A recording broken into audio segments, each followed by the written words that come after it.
Battalion was forged in battle. Born out of the furnace of war. From the remnants of a leaderless, crushed army, they would become the South African Defence Force's most well-known, feared and controversial unit, and most arguably the best fighting group in the Southern Hemisphere. Whereas the majority of the South African Defence Force was only deployed on the Angolan-Namibian border to prevent the Southwest Africa People's Organization's incursions into Namibia, 3-2 Battalion was deployed and struck at the heart of the enemy inside Angola and took the fight to them, to their enemies. They were known as the Terrible Ones. This is their story.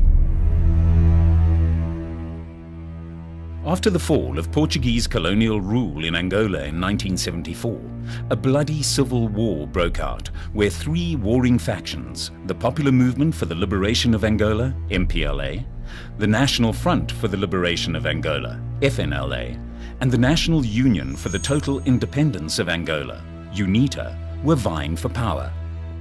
As the fighting continued throughout 1975, the communist-backed MPLA drove some weaker FNLA forces towards the south.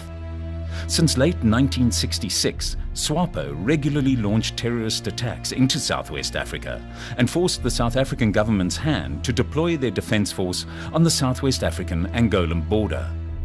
A small group of anti-communist FNLA soldiers were deployed at Mpupa, in the southeast of Angola, and it was here that they came into contact with the South African Defence Force. The men were starving, desolate, and only a few of them had weapons. They asked the South African Army to assist them in their fight for control over Angola. Despite their haggard state, most of them had been veterans of war since childhood and experts at the art of guerrilla warfare. Realizing they could have an impact on the civil war and to create a buffer from incursions by communist forces, Colonel Jan Breitenbach was tasked to train the men, and with his instructors, he tempered them into a formidable fighting machine.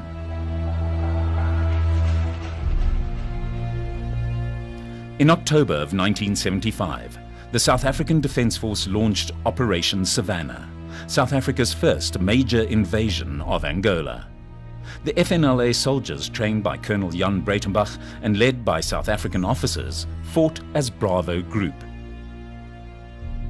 When Savannah ended, Colonel Breitenbach was tasked to train the former FNLA soldiers into a disciplined fighting unit.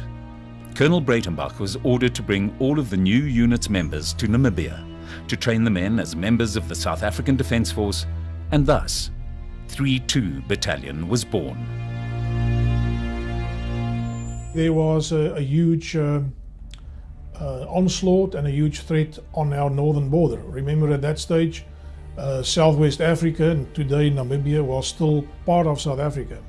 So we had to do something very quickly. And as this civil war escalated inside Angola, and as the forces started moving towards the Angolan-Namibian border, it became clear to us that the end purpose is not Angola, the end purpose is Namibia and then later on South Africa. It was quite obvious that communism had gained a foothold in Africa, and the domino theory was very apparent. As a soldier, I learned that you don't fight wars in your own country, you fight them in other countries. So for me, it made sense certainly to go to operation, take it to the enemy. And I'd seen enough of disasters in Africa to know that we had to fight for this one. There was a big wall, civilian wall, in big town. From there, we came until to the border for Namibia, Kalai. We found the South African Defence Force.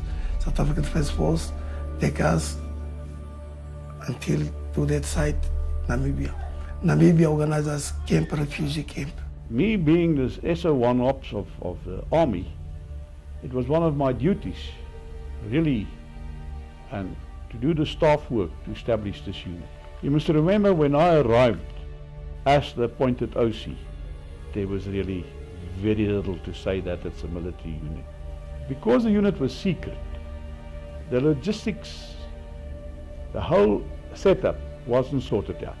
When I arrived there was very few vehicles, very little equipment to make war with, not enough uniforms, not enough of anything. The only things that were there, a lot of tents and a lot of food. But apart from that, there was really nothing. The school that I went to, which was Potch Boys, had a number of former school members that were in special forces and other permanent force units. And one of these was a chap by the name of Kevin. And Kevin came to give a talk at our school in our matric year, which was 1977. And that's when I first became aware of the existence of special forces, and more specifically about the existence of 3-2. And with the inevitability of all young white South Africans having to do military service, I wanted to do military service in a specialist type of unit. And I had a preference for that to be a combat unit. How? Because I am against communists that time. The communists want to get inside in our country. So I'm against the communists, and then it is make me to enjoy G2 Battalion. So Major Viljoen asked me what I wanted to do there. Well, first of all, he said to me, "Where do you hear about 3-2? I said, "No, just from the troops." So he said, "Fokkie uit en gaan lees die credo." So salute, en omkeer, go out. And we had a big sign saying loyalty, justice, and regverdigheid. So anyway, I read this and I go back in there again and I salute. Now I'm 18 years of age, I'm shivering there in front of him. He says, "Now tell me now, where did you hear from 3-2? Because 3-2 at that point in time was relatively new, and it's relatively secretive at that point in time. And I said, stuck by my story. He says, "Fokkie uit en gaan lees hom weer." So I went out there again, I read it again, and came back again. He said, "No, tell me no." So I said, "Same story." So then he said, "Okay, what do I want to do here? What have I come to do here?" I said, "Listen," I said, "I'd like to fight." I was actually hijacked into 3-2. I didn't ask to go there.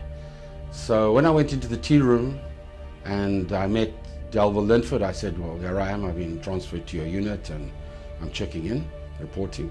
He said, "Well, I don't have a space for you at the moment, and logistic problems, and getting you out into Angola where they were operating together with Bravo Group was the problem." And then Jan Breitenbach said, "Well, fine, I'll have him." While I was doing my junior leaders course, we did a practical on the border, southwest border, for a couple of weeks. And during that period, we accidentally, not accidentally, but it wasn't planned, some of the 3-2 people came to our base. I think they came to fetch water or diesel or something. And then we weren't supposed to look at them, or it's very secret. But I went over and I talked to the guys, and that intrigued me. And then I started asking questions about 3-2 Battalion. I was joined 3-2 Battalion, not to say be me by force, no, I myself to go there to join 3-2 Battalion. because I need the work. Because me, I was see other people there to join army of the Battalion. We were approached, some of our signalers, and I mean, you know, at that time 3-2 Battalion was not known at all, not even amongst the soldiers. And based on probably, you know, your effectiveness or your courses or whatever, they asked, would you join, you know, 3-2 Battalion? And obviously we were all surprised, you know, what is that? I was in infantry school and looking at a border unit, at any of them really, largely attracted by the money more than anything else. My dad had lost his job because he was working for an American company that pulled out a year for sanctions. So I thought, hey, let me join short term, earn the extra money, go to the border to earn extra money, and perhaps try and help the family. So I interviewed at the various units, and Barry Vermeulen came down to Oudtshoorn and sold the unit very well. And I thought, hey, that sounds, you're going to do something, do it properly, go up and join 3-2. The reason why in 3-2 Battalion myself is to fight against communists and to defend South Africa, not to be fallen communist. You must remember, when General Viljoen told me he's making me the OC of 3-2 Battalion, his whole order was, Gert, go to that unit and make it a South African fighting unit. That was nothing more, less or that. So when I came there, the first thing, my first priority is to find out what exactly is going on there.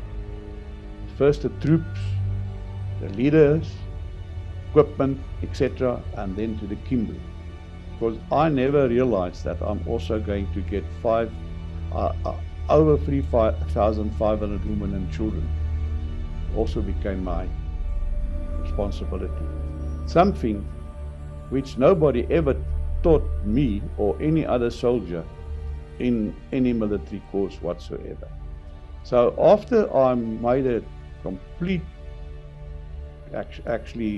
examination of what's going on, I sat down and I made an appreciation and also a plan. How am I going to tackle this unit? Because it's not only taking a lot of troops and fight with them, deploy them and that in operations, it's to train them, to make them South African soldiers. And I had no leader element. I came there and I found that there was 9 platoons that lived in the bush with no leaders. So I had to get leaders, I had to train these young people. Actual training of our recruits only really progressed to a more superior level once the unit had been actually established in the Caprivi at Buffalo Base. Yeah, that was like, it was tough. It was. I nearly never made it because my stomach gave in from not eating and only drinking water. And I went to the sick bay, and they come fetch me again. They asked, "Do you want to go on?" I said, "I don't want to fall off." So they took me with my drip in hand. They took me back to training, and after a couple of days we were finished, and that's how it was. It was quite tough. The selection was a little bit hard because in my training, I can remember nicely, we were 210 members, but we end up to make it only 59. It was an extremely tough course that we had to do, selection course. Which it was a couple of days. It was about 4 or 5 days where you would actually be without food or water. We were chased, obviously, to do it in a specific time, and we were heavily laden with kit, mines, bombs, everything to load the kit. And then after the selection course, we did our foreign language course in Portuguese, and then after that we did foreign weapons training ranging from AK-47, all the Russian equipment, PKM, the PPSH, RPG-7. Pretty intense. You know, we just come out of Oudtshoorn. If you've been to infantry school, then you would sort of know what we've been through. And when we got to 3-2, it was completely different. The tactics, the training, the bushcraft, everything is totally different to what we've been trained to do in Oudtshoorn in infantry school. Arriving at 3-2, it was sort of very difficult. You have to adapt. The general language was Portuguese, so I had to learn it very quick because we were 2 weeks in training, and after that we deployed operationally. So after that first operation, I could basically speak Portuguese or slang Portuguese when we got out. Well, I don't think it was a matter of adapt. We just had to adapt because we were, you were one white man and 35 to 40 troops, so you just had to do it. One of the things that you've quickly had to pick up was the language. We had to manage to speak Portuguese. I was lucky that I had a person in my platoon, Jacques Alexandre, that could speak a little bit of Afrikaans because he worked on the mines in South Africa for a while. But something that I learned in those days was that the value of a sand model, to build a sand model on the ground and to show them exactly what we are going to do, where we will attack, and then take a little stick and show the man and tell him, listen, this person is you. You're going to be there on the ground and we're going to move into that direction.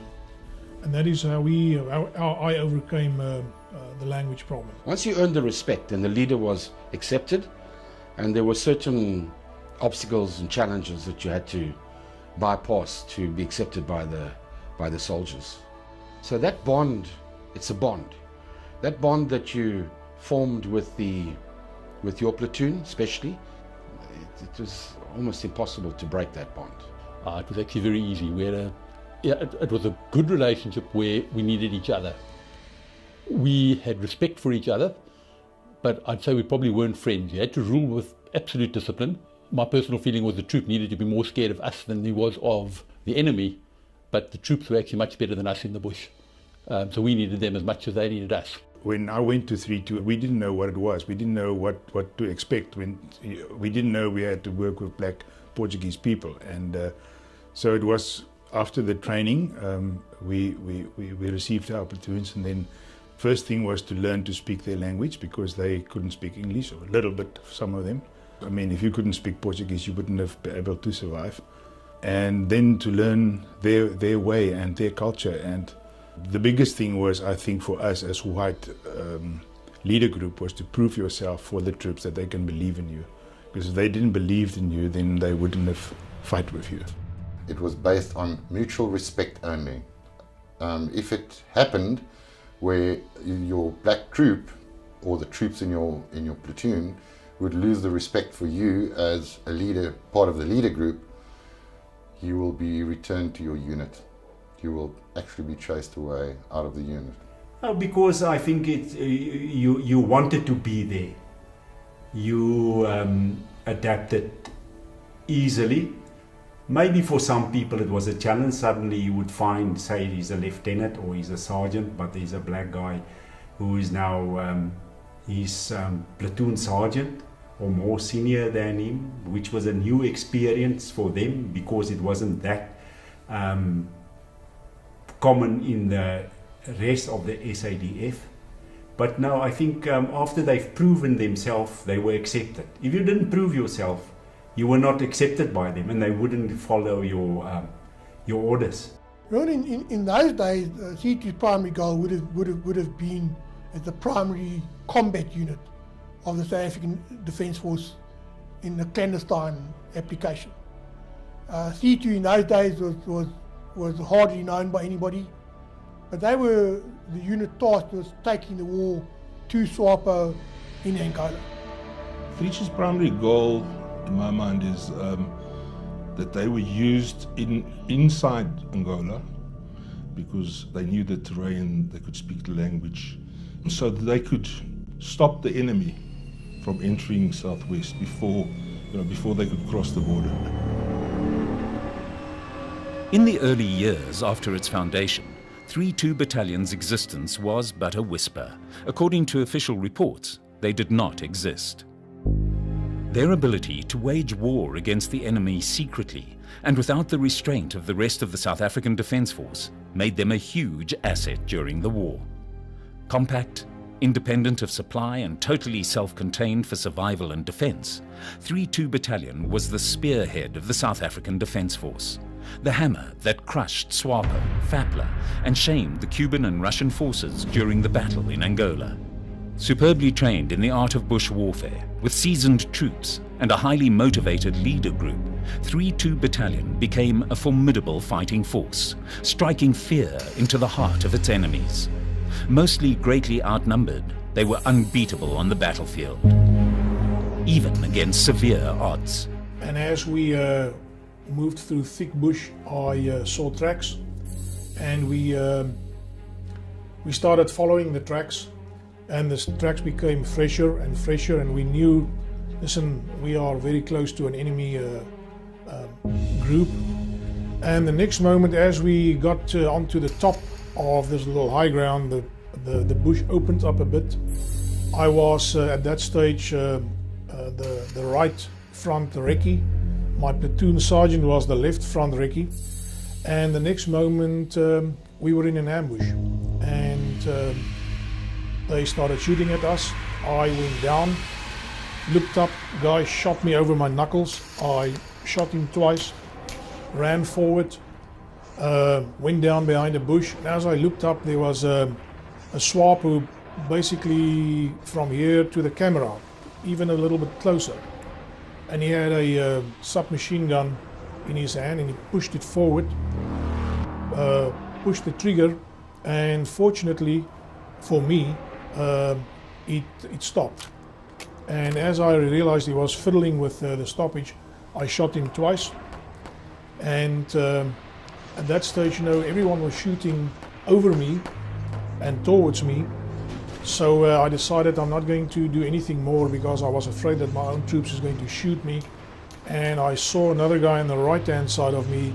He didn't see me, but I could see him. But I had to basically stand up, and I was afraid that if I stand up, someone is going to shoot me in my back. So as he started crawling into my arc of fire, I shot him as well. And then the contact died down. Fortunately, we didn't lose anyone. But some of our troops were so close to the enemy that they were stabbed with knives. My platoon sergeant was shot through both his arms. So we had to, I then took 2 troops and I ran back to our company base. It was about 5 kilos away, brought in a Unimog and got all the wounded on the back, and then went out to the Wambuland Cup lane, from where the Air Force evacuated us. At about 6:15, contact commenced. That contact then went through for the entire day. I think we eventually broke off contact late afternoon, around about 4 o'clock that afternoon. In the process, we were basically on the run for the entire duration of that day. We lost a member of ours, a chap by the name of Alfredo Chisondu. Chisondu was shot at point blank range by an RPG. It was so close that the RPG entered his chest and exited his body without even activating the firing mechanism. That's how close he was to the shooter of the RPG. We dragged Chisondu's body with us for some period of time, but the fire was so intense and the enemy contact was so close that we couldn't continue to extract Chisondu's body with us. And we made a decision at a point to leave Chisondu's body behind and to continue with our exfiltration. At some point in the afternoon, Defence Headquarters, I think, realised that we needed air support if we were going to be extracted safely. And I believe that the decision was taken at Bastion, South African HQ at Bastion, to call the Impalas in and to bomb a safe zone for us to break off contact with SWAPO, so they could send the Pumas in to extract us. And I think that extraction happened around about 4 o'clock that afternoon. So we were in close contact with SWAPO for about a 10-hour conflict. Radio intercepts, I think, later showed that we had killed about the vicinity of about 20 to 23 SAPU members, and had only lost Chisondo. I, at some stage, had a grenade explode above me, and still to that day I've got grenade shrapnel above my right eye here. And the bleeding was so intense that I realised that I must have been wounded in the head, but I didn't feel anything. So I was a little bit confused. I thought, you know, maybe I'd hit my head while taking cover or something had happened. But I was bleeding so profusely that I actually had to start firing out of my left shoulder, which isn't my natural firing position. Big operations where you're flown in, put on the ground, attacked a base, flown back out again, resupplied, back on the helicopters, Puma helicopters, 4, 5, 6 of them, moved to a point, dropped down, launched another attack, and those butterfly operations were quite intensive. On the 21st of May 1980, 3-2 Battalion attacked the heavily fortified town of Savati with an assault force of 210 men, a 26-man mortar group and 10 stopper groups of 3 men each. The base of Savati was over 1,000 men strong. It would be 3-2 Battalion's greatest battle.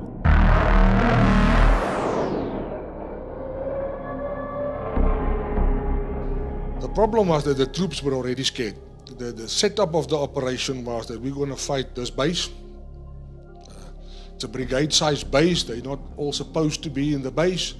And we were 240 men, I think, was the total grouping, the fighting force of the... would walk in and we would take them out on the morning of the 21st. UNITA would join us, take over the base. We would have done the operation on their behalf. They would claim the victory. We would come home. Nobody would be the wiser.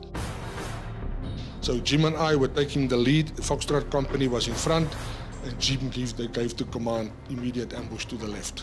I clearly remember the whole battalion going off on the left, ambush position. But as the two vehicles came closer, the troops became nervous, and they moved back and back and back further away from the road, and Jim and I followed, because we were afraid that if we stayed in front, they would shoot volleys over us to the vehicles. But at some stage, we ended up so far from the road that we could not effect the ambush anymore. So we gave the command to the troops to hold their fire, and the two of us crept forward again, leopard crawled, and waited about 10 meters from the road. So we got up, firing position, and took them out. First took the drivers out, then took the engines out, and bring the trucks to a standstill in the ambush. But we then knew this operation was compromised. We had a contact a few kilometers from the base, so there was no ways that in the Savati base they would not know that we were advancing. So thereafter the troops were even more nervous.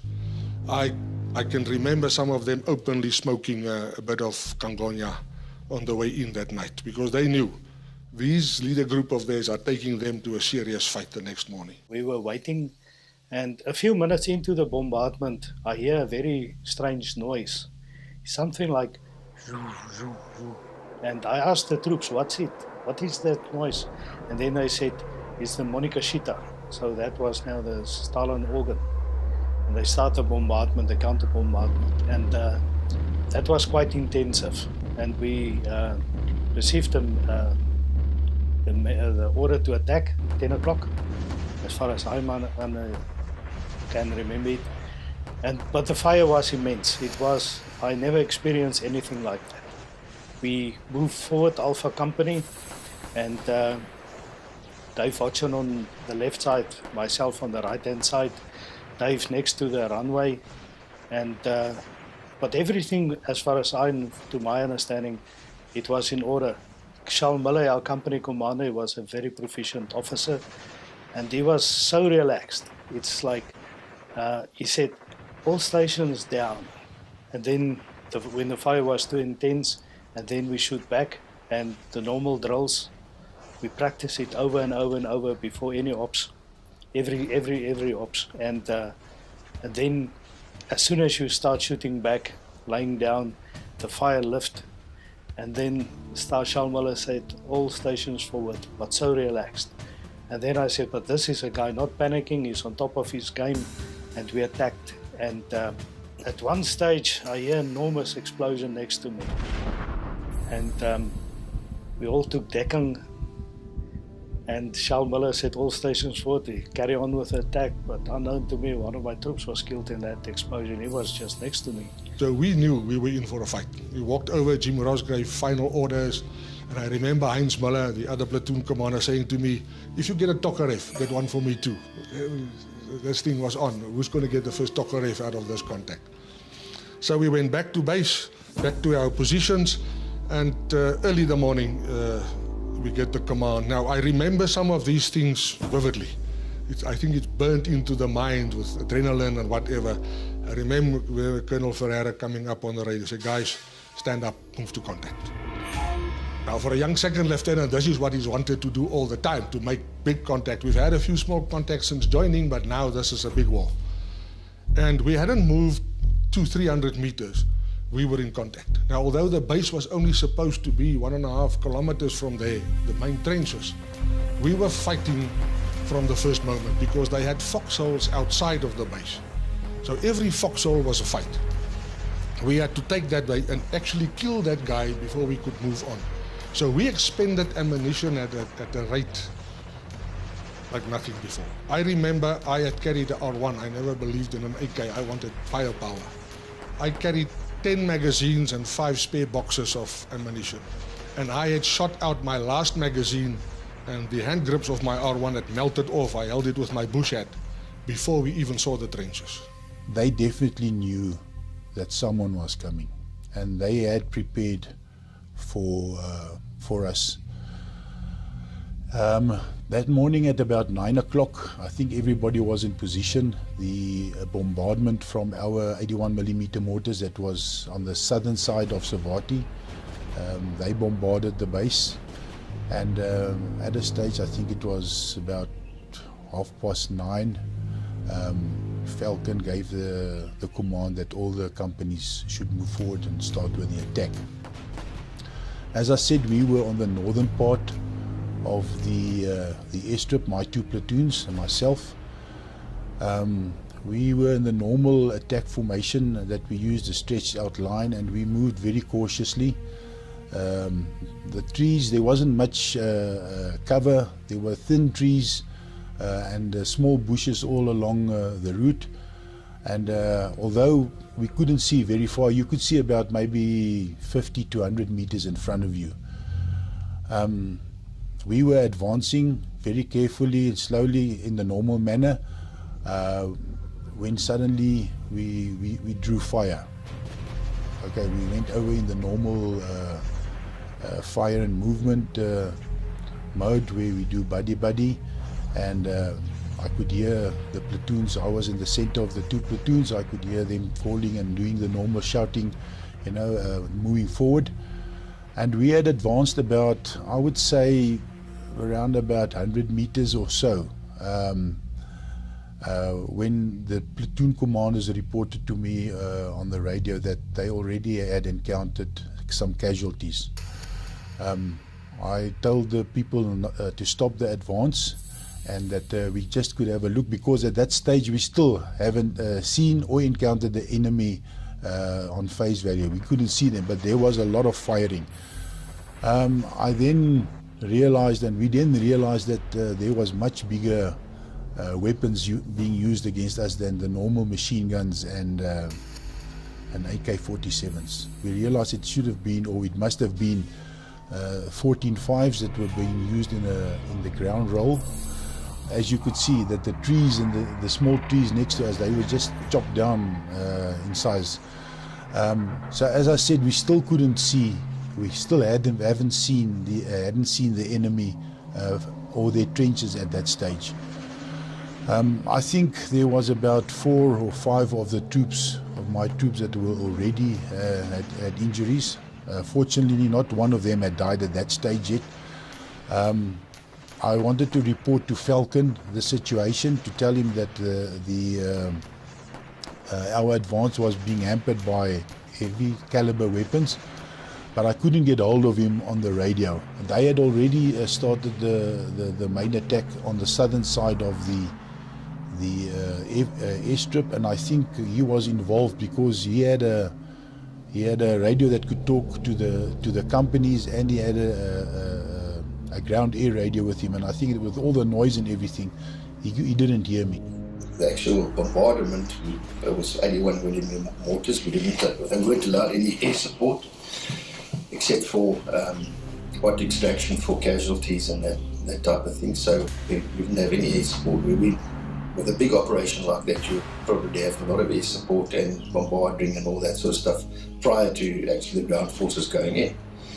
And with us, we just had 81 mm mortars, and we carried a lot of ammo. We were heavy. Also carried mortars as well to help with the mortars, which we dropped off prior to us going north when the companies were all getting into their positions. We slowly walk a couple of kilometers further north to put up our stopper groups and that. Yeah, and then the fight actually started, and the noise, I'll never forget the noise. It was just something indescribable of 15 to 2,000 semi-automatic rifles firing at once, and that I think is what took us by surprise, because as a battalion we mostly focused on guerrilla warfare and small skirmishes, anywhere from up against three terrorists up to 30. It was that sort of scale. Suddenly we were up against, at the time we thought it was 250, but turned out that it was over 1,000. I remember that at some stage I had to abandon my R1, sling it across my shoulder, and I got an RPD that somebody had shot at me with, and I had gone behind a Mopani tree and I'd waited for him to shoot again. I took him out and then I recovered his weapon, and so did many of the troops. They had AKs and RPDs and whatever we picked up as we went along. That's how we made it. And then we came to the trenches, and Colonel Ferreira once again said, "All right guys, final assault." So we just stood up and we just advanced. Opened fire with what we had and advanced, and that stage the enemy got up and ran away. I don't think they could believe what was happening to them. Willem Rutte the previous night had reported to the colonel, it's not only a battalion in the base, the full brigade is here, 1,600 men, dug in with some PT-76s, with 14.5s, 23 mils, Katusha rockets. They were ready for this, and because of the contact the previous night, they surely knew that we were coming, so they were in full defensive positions. We did not surprise them. The mortar started firing, but I think they fired maybe 10 rounds when the 122s actually forced our mortars to redeploy. So when we went in for the main attack, we had no mortar support that I can remember. There were no Impalas, no gunships, just a few troops on the ground. Now I remember Foxtrot Company went quite well, and Charlie was taking the hammering at the time. I remember Sam calling in and saying that his company is being decimated on the runway by the 14.5s. They were attacking over the open and they were being shot to pieces. Foxtrot had it easier at that moment. So we attacked, cleaned trenches, cleaned bunkers, recovered weapons and ammunition until the enemy then fled to the north. We took the base, and as we relaxed, started treating our wounded, I went back. The first guy I fought, what I found was Heinz Miller. Hans was the other lieutenant, and he was shot in the stomach with a machine gun. And I said, Hans, vastbyt, they'll be here now. I haven't found us a Tokkeref net, and he was already far gone, losing blood. And he just fell asleep and came to, and the medic tried to put a drip on him. He couldn't find the veins.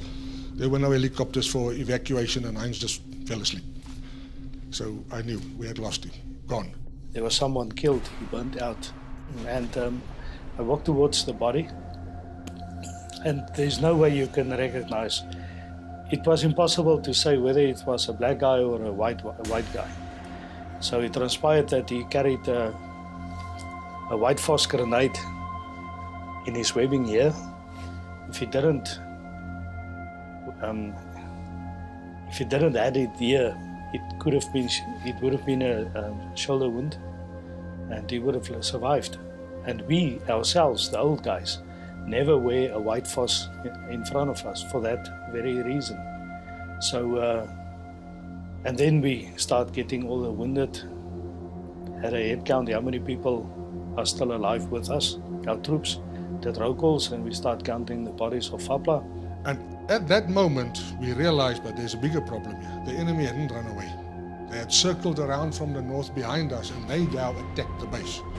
So we fought out of the trenches, back to chase the enemy again. The enemy was now attacking us in their base. So the rest of the day we spent fighting outwards. And then they actually ran away. And then we came back to the base again. Late afternoon, here by 3 o'clock.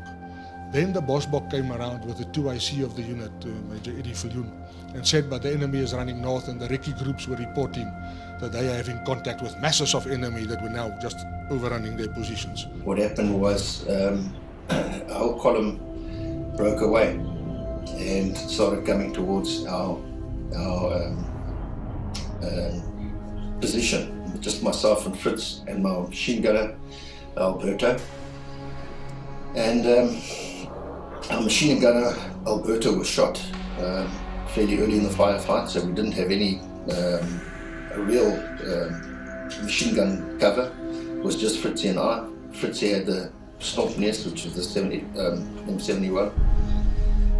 Snortneus little grenade launcher. And he was firing that, and I was firing the AK. And I remember we were underneath a tree, and the river was directly on the side here. It's almost like an embankment so we were a bit sheltered. But from all the bullets and the ricochet and everything, it was like rain, just all branches and leaves and everything falling down on us. And I contemplated on maybe even getting into the river at one point in time, because I thought, no, there's no ways that we're going to survive this. At a stage, we came under the impression that the one company commander of Alpha Company, Charles Muller, might have been captured by FOPLA forces. At that stage, it was in the later part of the afternoon. FOPLA was withdrawing with vehicles as well as on foot. We knew that our recce stopper groups were deployed on the northern part or the northern side of Savati along the road and towards the river as well, so that we were not too worried about the vehicles getting away. But it was a great force. Falcon gave the instruction that we had 4 buffels on our force, that the 4 buffels must move forward and that we should follow up on the column that was fleeing in a northwards position. I know that Falcon was in one buffel. I think some Major Ickerman was with him. I was in a second buffel, and then Jim Ross, the company commander of Foxtrot Company, was in another buffel. We were stopper groups, about three man stopper groups, about 300 to 500 meters apart at the northern side of the base. We laid a big vehicle ambush on the road with quite a big group of guys, but unfortunately the guys didn't use the road. They flew with the vehicles through the Shana. Luckily we had rocket launchers, to stop them and so on. So we shot out quite a couple of vehicles in that incident.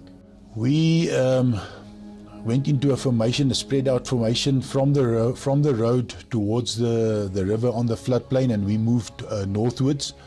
There was also an Alouette gunship on the northern side that we could hear him firing on the vehicles as well as the recces that was deployed there. They were cutting off the stopper groups. On the floodplains itself, I was the buffel in the center there. I think Jim Ross was on the river side. I was more to the center, and Falcon on the road. But we could see hundreds and hundreds of FOPLA trying to flee. They didn't want to stay on the roads. I think that's the people, or they might have got off the vehicles when the vehicles were ambushed by the recces. But we just saw hundreds of people running towards the river and running towards the north, and also trying to hide in the grass. And that is where we really encountered, I would call it a duck shoot. We were in the vehicles, the people were running next to the vehicles or hiding in the grass, and we were just shooting the FOPLAs as they were running. Nobody was firing back at us. I think they were just trying to get away from us. there was an incident. We all had machine guns mounted on our Buffels, Brownings. Later on, their ammunition was finished. We all had all AKs or FNs with us, and our ammunition was finished. So as soon as you shot someone, you jump off, you take his weapon and his ammunition, and we'd have ammunition again. And we were driving around there and shooting until Falcon told us that they had found Charles Miller. He was found in a trench. He had been killed. Charles, I spoke to one of my troops. He was wounded, and I only spoke to him after the ops, a few months later, and I asked him what happened. And then he said, well, you know, Charles was wounded in the hand, and as he jumped over a fence, someone tried to grab him, and he tried to get away, and the person shot him, and that is how Charles Miller was killed.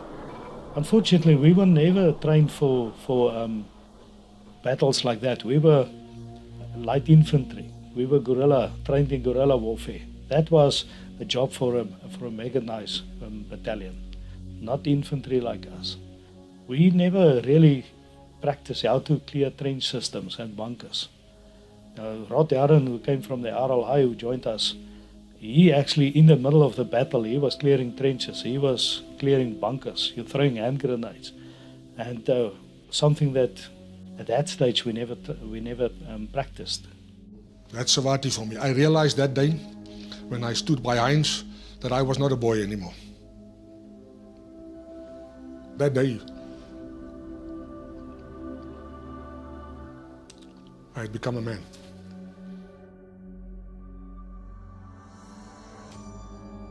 The 3-2 Battalion suffered 15 fatalities during the battle and 26 wounded. The People's Armed Forces for the Liberation of Angola, FAPLA, later confirmed that they had suffered 558 casualties. On the 13th of June 1982, 3-2 Battalion launched a surprise attack on a 300-man strong SWAPO base with a 46-man assault force, 22-man strong stopper group, a 12-man mortar group, and 4 gunships from the South African Air Force. Although the enemy were caught off guard, the unit was heavily outnumbered, and it would take a full 10-hour full-scale firefight to get the enemy out of their base.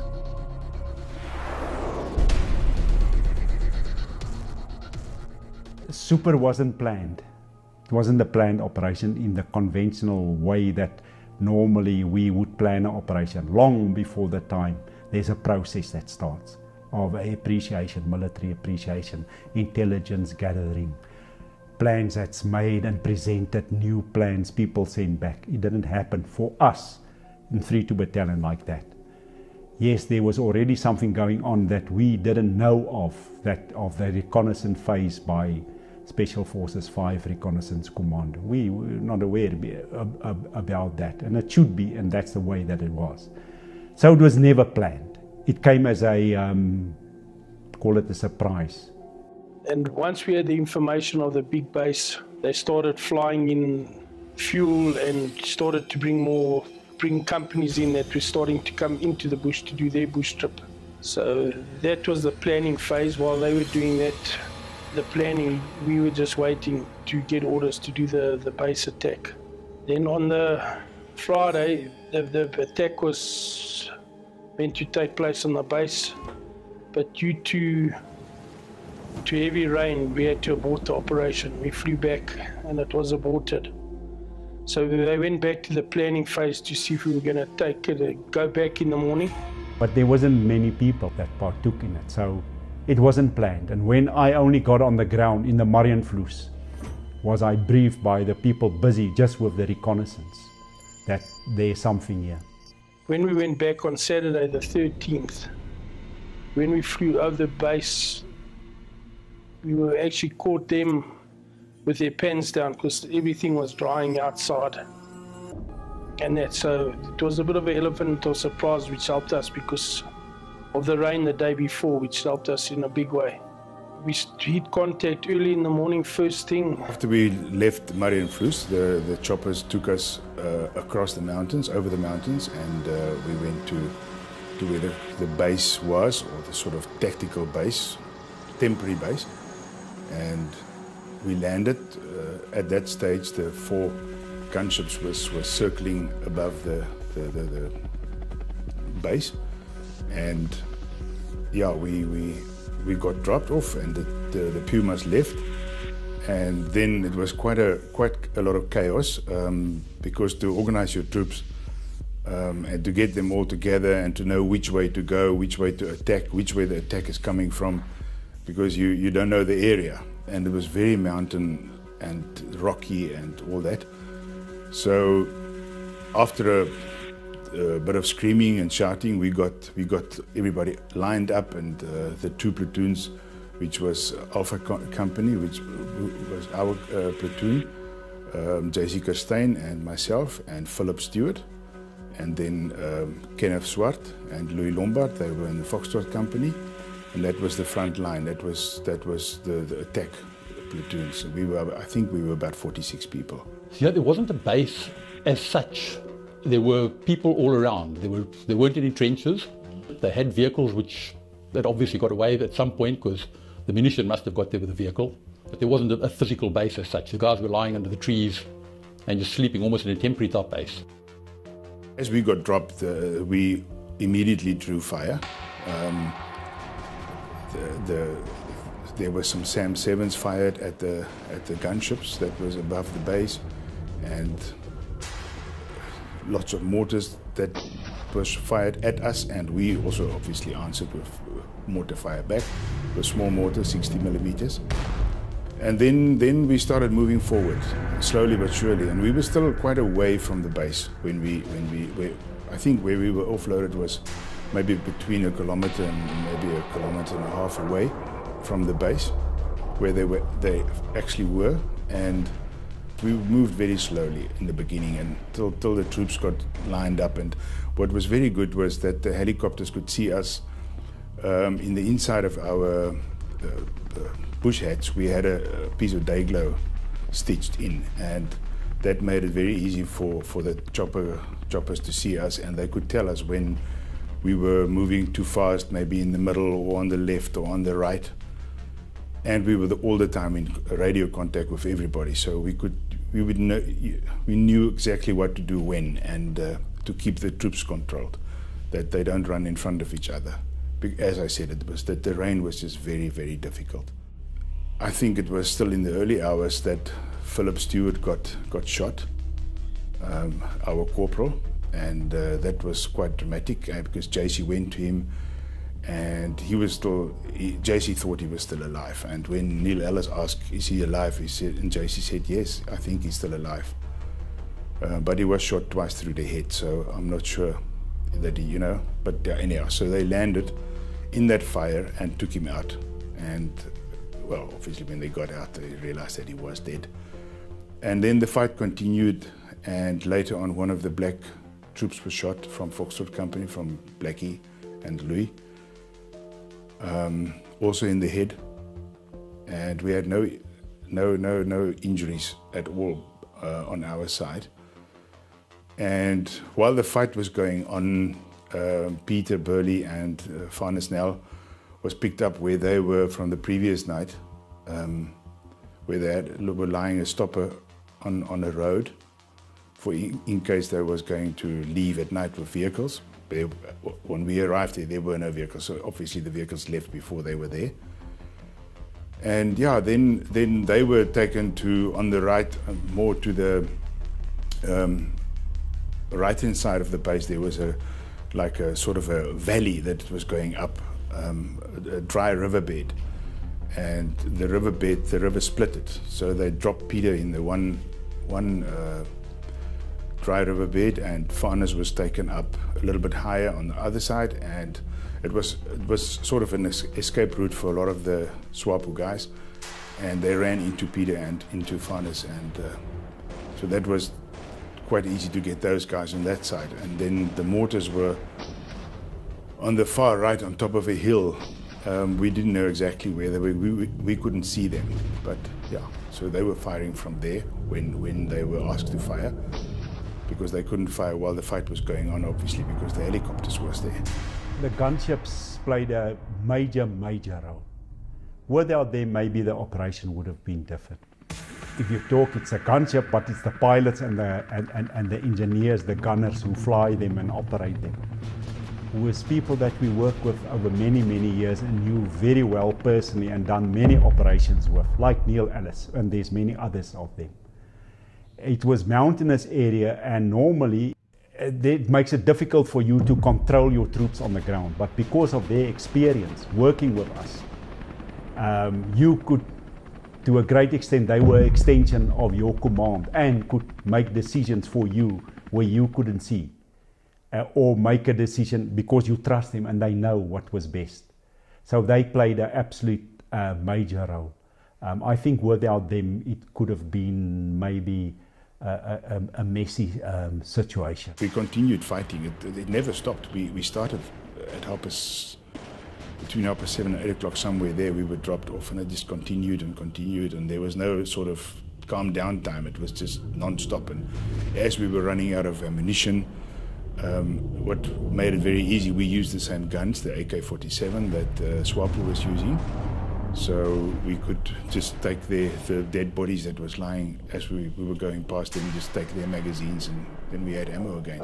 Then one of my corporals got shot, got a head shot between his eyes, Lobija, and Louis called me and said he's been wounded, so I went to his flank where he was to see what the situation was, and when I got there he was dead.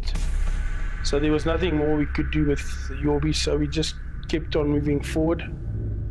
And on my way back to my flank where I was, we had been sweeping through the area, and there was a Swapo guy that had pretended he was dead. And we had passed him already, and then he was busy leopard crawling back to where my machine gunner was, towards him. And fortunately I came behind him, and then I took care of that problem, and we could move on again. We had the fight started at 8, it was the whole day till about 3:30. Eventually we got through the contact area, and then we could do a bit of clearance, go back and pick up weapons and ammunition. But we were picking up little contacts all the time, the whole day. And then Nella came in with his platoon as a stopper groups, and then he got shot in 2 ravines, but the terrain there was hectic, it was very rocky, and so because of that Nella got shot there, and Sergeant Dracula, his sergeant, and another trooper, I think he could have been a lance corporal, Bernardo, they went and picked up his body and brought him back. But at that stage, Sergeant Dracula, he was just shouting on the radio, please send us a white leader group guy, and he was a sergeant. He panicked, and then little Doopy, fat Doopy, he took over and calmed him down and said, Dracula, relax, we'll get somebody to you. And then Peter Burley, Nella's second in command, got there and took over control, and the situation stabilized again. It was like any other operation, but different in the way that you felt there's something bigger here, but you don't have all the resources that you would normally have if you had the time to plan. But personally, that stands out for me was the dedication and the professionalism. 3-2 Battalion suffered 3 casualties during the conflict. Swapo suffered close to 200 casualties. A massive cache of weapons was seized by the unit.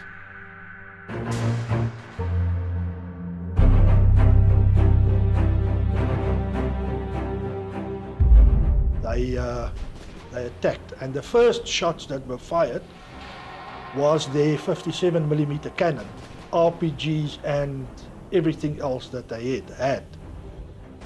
And the first shot that came as myself and Jim was already lying in the trench, hit my rucksack.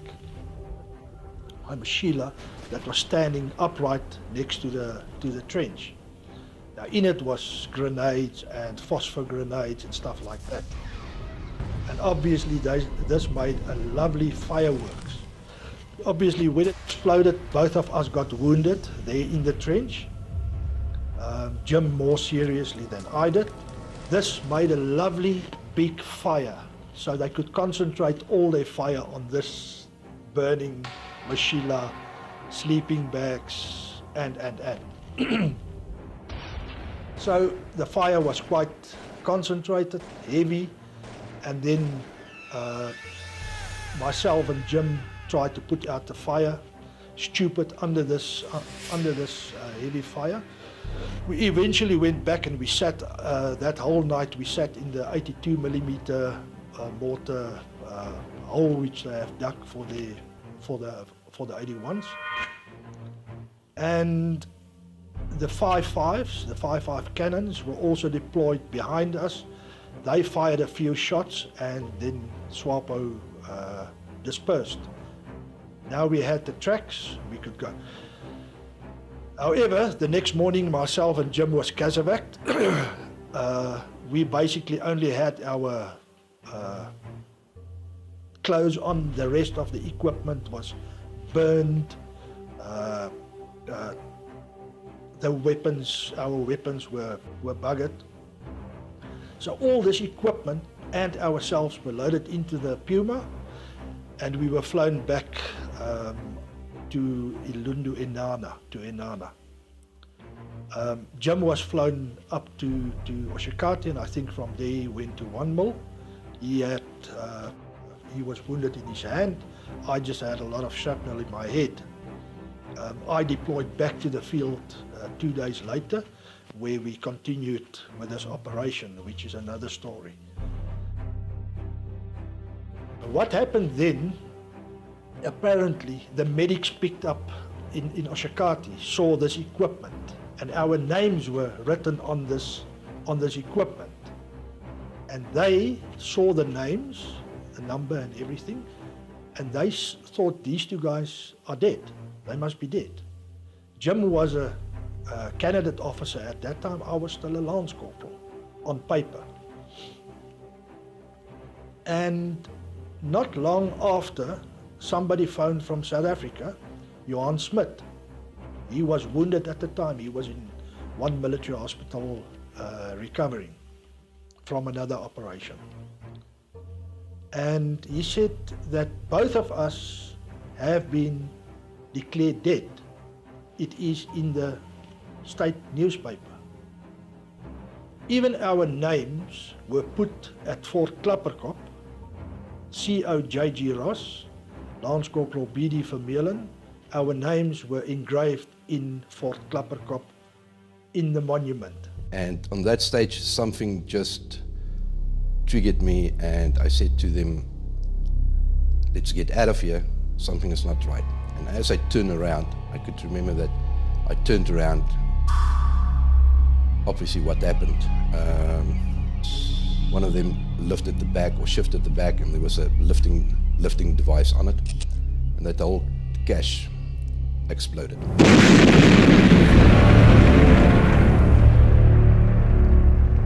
Well, on that stage, I was, everything is dark, black. And what have happened, I was waiting. When I, obviously, in that explosion, we all were most probably unconscious. And as I came by, I recall the happenings, and then I realized, okay, you're dead. Because everything was black, can't move, no pain, no nothing, can't hear anything, just a singing sound. Then I waited. And that was most probably one of the longest times of my life waiting for something.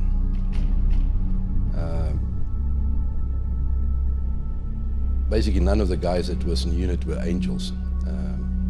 So on that stage, it's reality. So you're waiting. So you don't know who's going to come and fetch you. Is it God or is it devil? So that's thing that going through your mind the whole time, waiting, no one comes, and then you could start feeling the pain, that immense burning pain. Everything was pain. Couldn't see, start to feel around, couldn't move.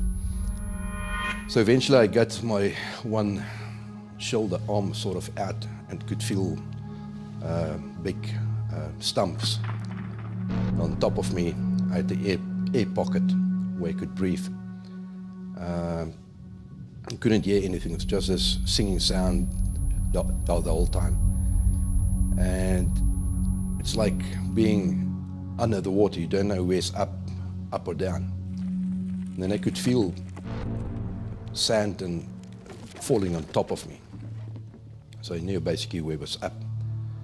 And then I realized, okay, right, we're down the cache, there was an explosion, you're trapped. Let's see if you can get out of here. So I started to dig out the whole time, the sand tumbling in on top of your head again, in your mouth, in your nostrils, the pain. So eventually one hand was sort of free, and then I could feel someone grab me on the outside, my hand. So they pulled me out. That was the rest of the team that was still on the outside. So they pulled me out, couldn't see anything. The only thing that I could scream the whole time was agua, agua, agua, water, water, water, just to get rid of that pain and burning.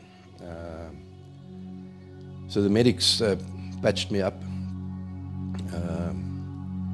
Couldn't see anything. You're blinded, can't hear anything. Then the decision was made, we've still got 2 guys trapped on the inside.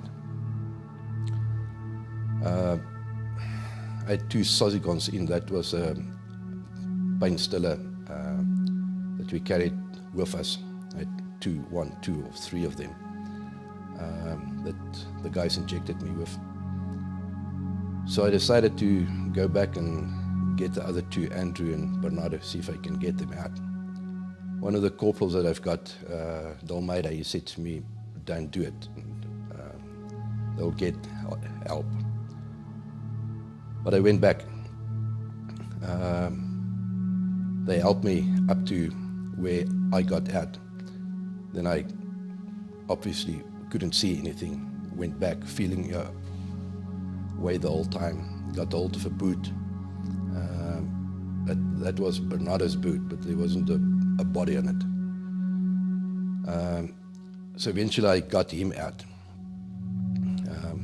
He made some sounds.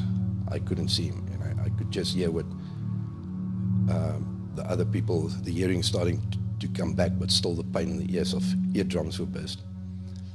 Then I went back and got Andrew out. Simultaneously on that time when they reported it, basically the whole leader group was taken out. But the guys had good experience. Everyone could do the job. The platoon sergeant that we had, he made comms, and there was a reconnaissance team in that area that was a very short distance from there, that was busy trooping in on another operation. And they flew in and they landed, and can't recall the name of, I've met him later, it was a captain that was one of the reconnaissance operators. He took control over it. And they bandaged us up. Got a Puma helicopter in to transport us out to, I presume, Oshikati, with medical doctors on board. Directly from there, I think within a day or something, or the next night, we arrived at one military hospital. And that is where I could take the one patch. I tried to see what's going on the whole time. So you could see faintly what's going on. It was still blurry and everything. And I saw Bernardo,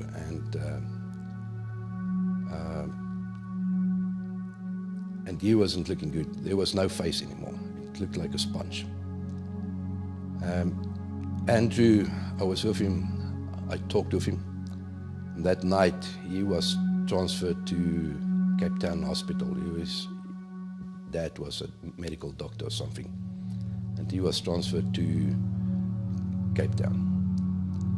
I didn't see him again. I only know that in '94 sometime, I was watching a program and these people came up and talked about Andrew, and then I later found out that, well, he couldn't really cope with it. He lost a lot of his sight, recovered some of it later on, but he was badly scarred. And he decided to end his life. With Bernardo, I visited him once or twice in the hospital. He couldn't breathe, there was no face. He couldn't breathe, he had pipes in his throat that he breathed through. And as far as I know, I went back to the unit. After I recovered, I went back to the unit. And I know sometime during that time, he also ended his life. I don't know how, but I just got the word that he's not with us anymore. I think 3-2 was successful because it was a professional unit. The soldiers were soldiers most of their life. The leadership group was volunteers, and I think a volunteer's heart is stronger than a person that's forced to go there. The training, I think, was excellent training, excellent equipment, and people wanted to be there. We never, my good remember, we never leave our body in the ground. If you get shot, you die, we pick you up, bring you back to South Africa. In terms of what I've learned lately, working with the Americans and Canadians and guys out in Afghanistan, where they talk about this concept of black ops, we were a unit that didn't exist. So we were expendables in a sense, because we didn't exist, and we could do a job which the normal South African soldiers were not allowed to do. With every operation, the troops learned something, and you gained more experience. With that experience, the platoons, the companies, the battalion became more effective, much more effective. When you consider that they were at war for almost 20 years, say from 75, 80, almost 20 years before they got disbanded, that amount of experience gained is far superior than any training you could receive, because that is hardcore combat experience, and that's what welded the unit together. They weren't constricted like a lot of the military is. They were innovative. They took the battle to the enemy. They marched to the sound of the guns, as it were.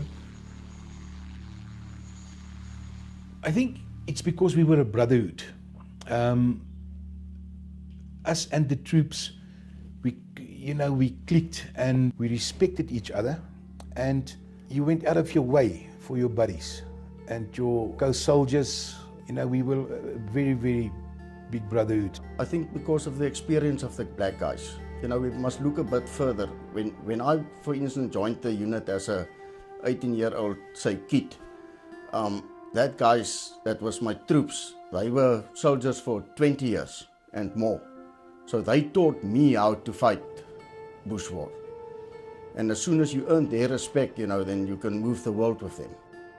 In 1989, 3-2 Battalion was relocated to the old mining town of Pomfret in South Africa, and all the Portuguese soldiers were given South African citizenship.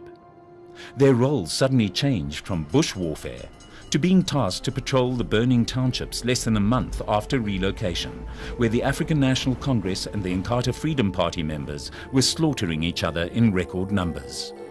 It would become the end of an era. A woman was killed and about 100 people were injured when members of the battalion allegedly went on the rampage. The SADF says it began shooting in self-defense. This report by Jessica Pitchford and cameraman Stan Sikakane. Residents of Pola Park say the attack came shortly after 9 o'clock last night and lasted till the early hours of this morning. According to the SADF, soldiers were patrolling the area when they were fired at, and a member of 3-2 Battalion was wounded. They then returned fire. This morning, the body of this woman was discovered in her shack. Countless others were wounded. I found this black Kufu guys picking up some empty cartridges. After that, they started shambucking everybody on the street. The occupant of this shack, which came under fire, says he was hit on the head with the butt of a rifle. These men claim they were beaten up after being dragged from their homes. Black soldiers. There were also allegations of rape. Later in the day, an ANC delegation visited Paula Park and called for the expulsion of 3-2 Battalion from South Africa. Zip Kusel and defend yourselves, Paula Park. Say banana. After addressing residents, the delegation met senior officials of the battalion. Do not blame us. If some of these cowardly elements hide in the masses in Paula Park, opening fire on us, people getting hurt, now putting the blame on our shoulders. To our disappointment, we have immediately taken a defense.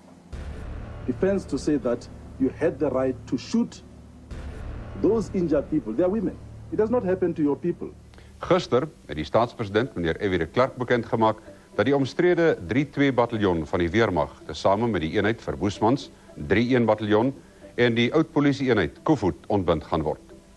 3-2 Battalion was alweer beskou as een van die mees gedigte gevegseenhede nog in die Weermag.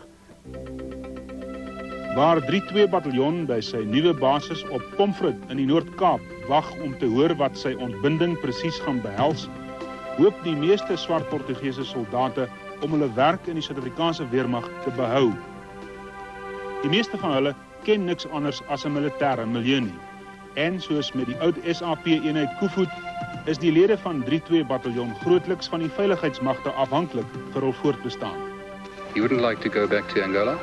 Well, I should like to go there just to go and visit my family and come back. You see, as I'm now South African citizen, so I would like to stay in this country. Ben in 81 ek het in Weermag gegaan tot vandaag, maar ek voel alright in Weermag. I haven't got any planning to go back to Angola because I haven't got any future. I think I got a few of my family here, my child here, and all of them they're born in South Africa. So I haven't got any plan, as I've said, to go back to Angola.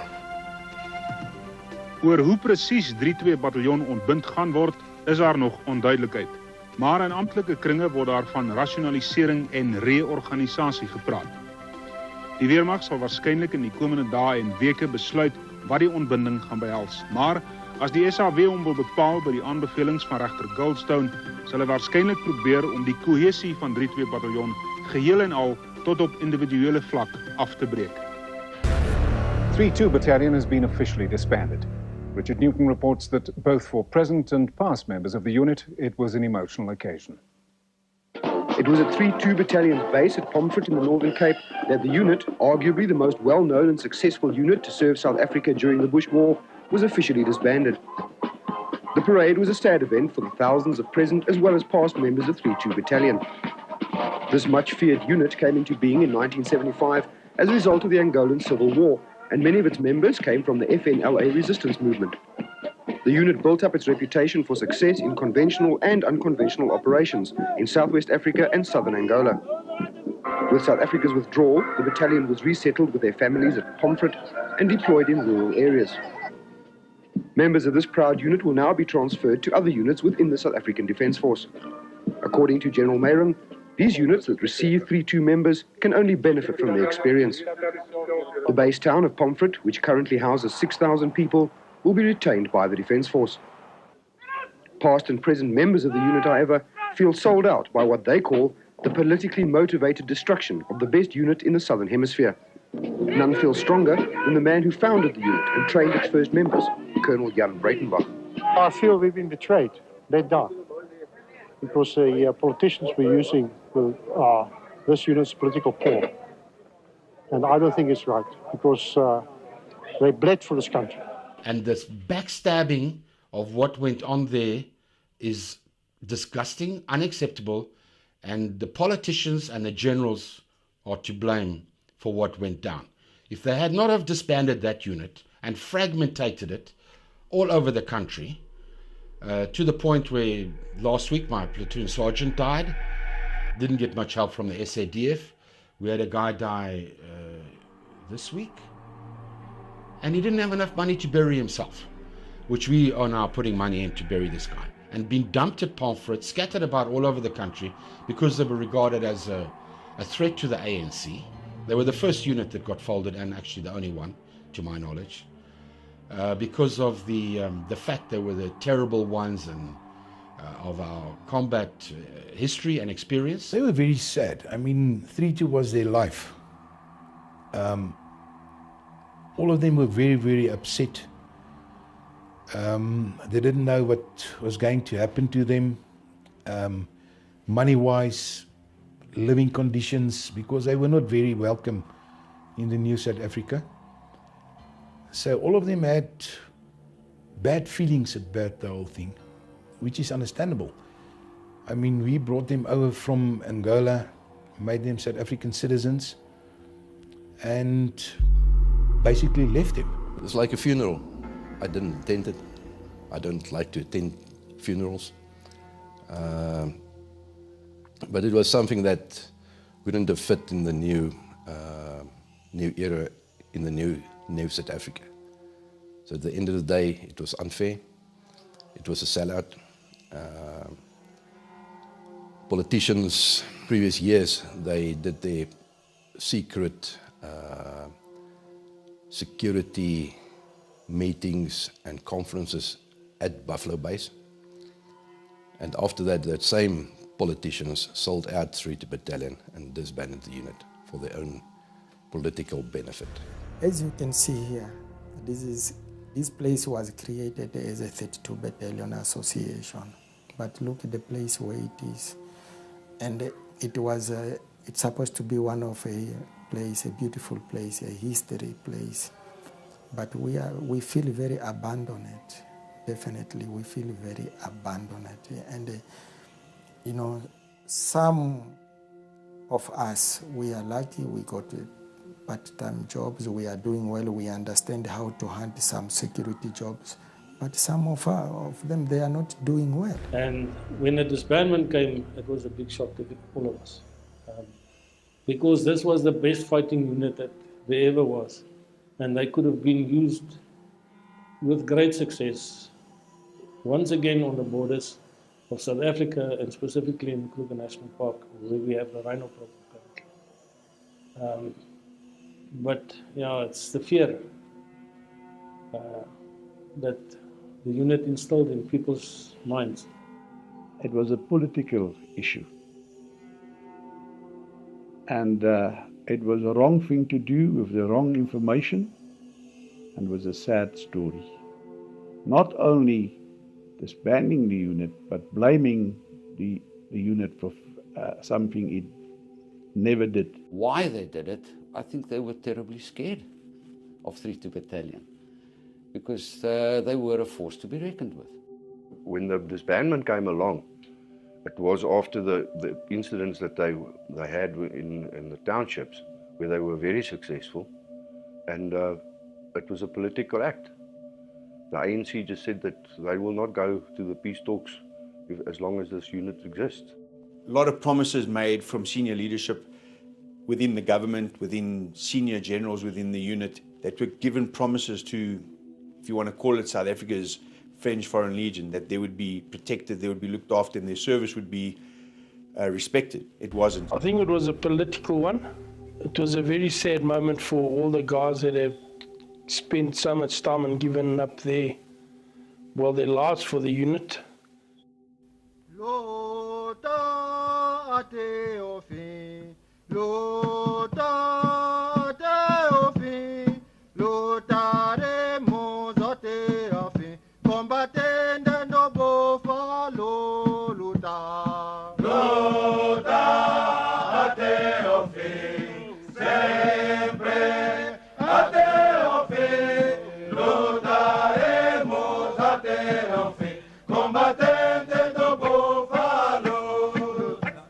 Caminho do búfalo é o verdadeiro, andando nele